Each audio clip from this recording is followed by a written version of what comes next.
Muchas gracias, señor presidente. Aprovecho de saludar a mis colegas y también al flamante nuevo equipo de gobierno que nos acompaña en la sesión de hoy. Quiero ser bien directo acá. Estamos discutiendo el primer proyecto de ley de la administración del presidente Sebastián Piñera. Y lo que estamos haciendo es básicamente dar cumplimiento a un compromiso de campaña. Muchos de los que me han antecedido no uso la palabra, han señalado claramente de que aquí estamos frente a que se honra un compromiso, que esto enaltece la política, etcétera. Quiero decirles que este compromiso de campaña no tiene relación alguna con el drama que hemos y que han vivido miles de chilenas y chilenos a partir del 27 de febrero. Es un bono ciertamente que no tiene relación con el terremoto ni en su origen y menos en el mensaje que acompaña al actual proyecto de ley con discusión inmediata. En su origen, los que tengan buena memoria recordarán que este es un compromiso que surge a partir del fragor de una lucha política, de una candidatura presidencial, que en julio del año pasado, a más de 8 meses de una eventual toma de gobierno, asunción al gobierno por parte de los que lo proponen, se señala que un bono era necesario para enfrentar la crisis internacional.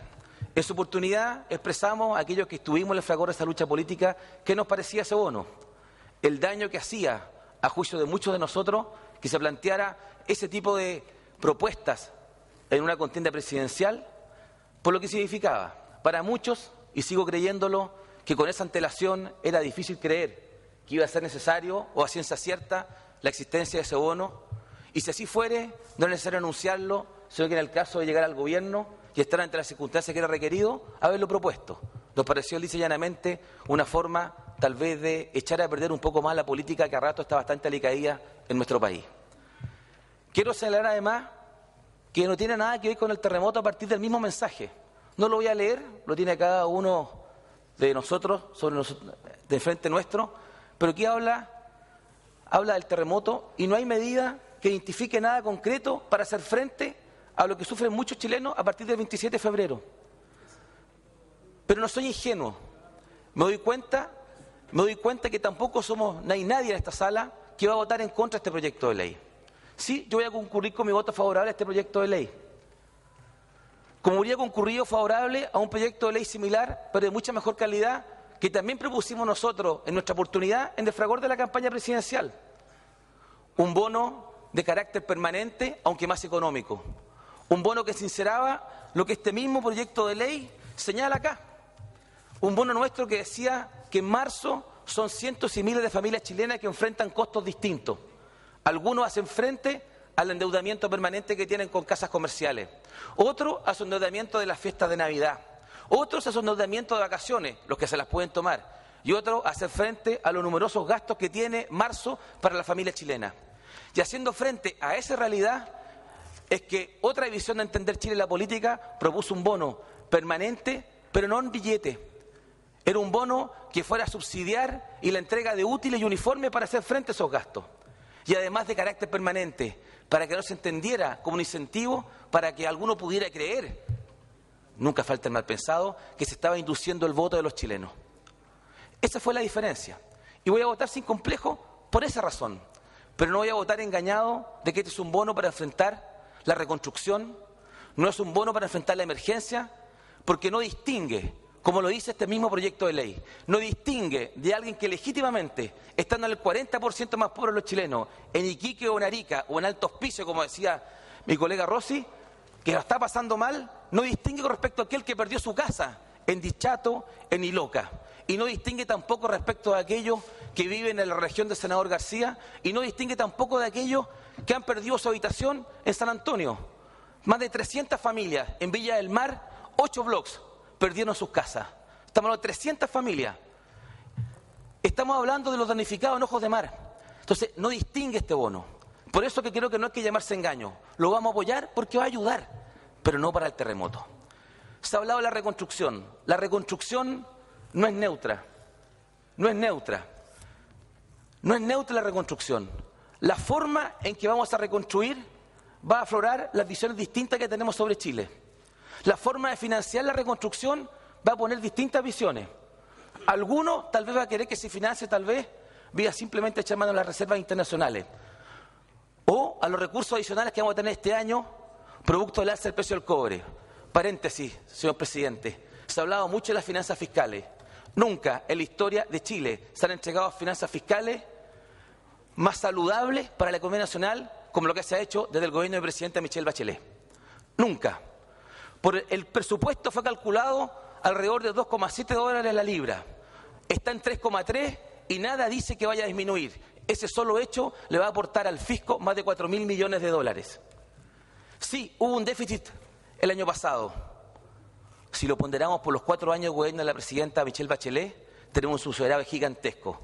Los primeros 3 años se acumuló más de un 21% de superávit. Entonces vamos a tener los recursos. Pero no es indiferente. Sí, yo entiendo. Si aumenta el precio del cobre y tenemos más dólares, al liquidarlos vamos a generar un problema adicional.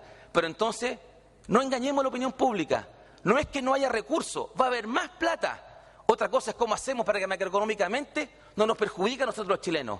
Es distinto el desafío de un ministro de Hacienda, que en buena hora tiene tremendo desafío y lo vamos a acompañar para que lo supere, a decir que no hay plata, a decir que cómo hacemos para enfrentar la inflación.